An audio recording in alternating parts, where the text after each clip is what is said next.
From this day forward, you will become sparrows. Weapons in a global struggle for power. The recent spy film Red Sparrow follows Dominika Egorova, played by Jennifer Lawrence, into a present-day Russian intelligence facility where trainees are schooled in information extraction through the art of seduction.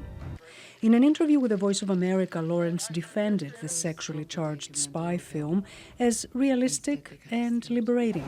I think people feel so empowered. I think that to watch a woman take control of her body and her sexuality and use her mind to win, and she's always 4 steps ahead of everybody else. At the International Spy Museum in Washington, curator Vince Houghton is surrounded by Cold War-era spycraft.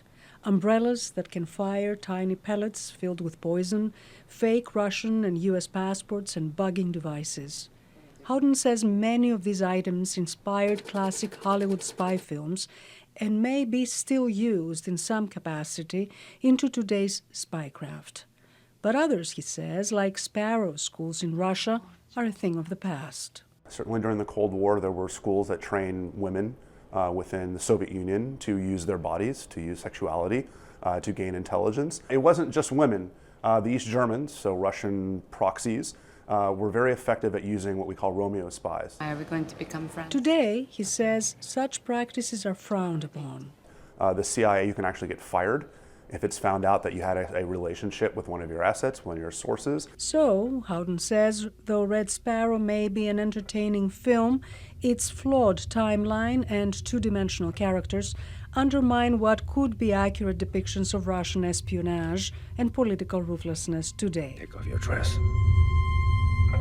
This is an American view or a Western view of the Russians.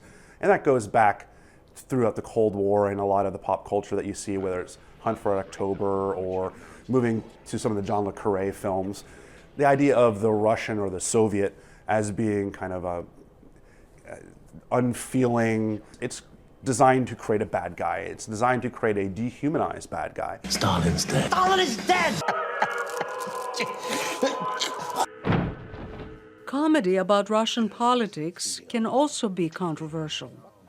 The Death of Stalin, an Anglo-French satire on the race to succeed Stalin, brings to light stranger-than-fiction anecdotal stories, such as how Stalin loved to entertain his cabinet ministers till late at night with John Wayne and John Ford westerns, or how many Russians went to bed wearing several layers of clothing so in case they were dragged out of their beds and off to Siberia, they could keep warm. It's our comic response to those events. So I'm not saying at the top of the film this is true.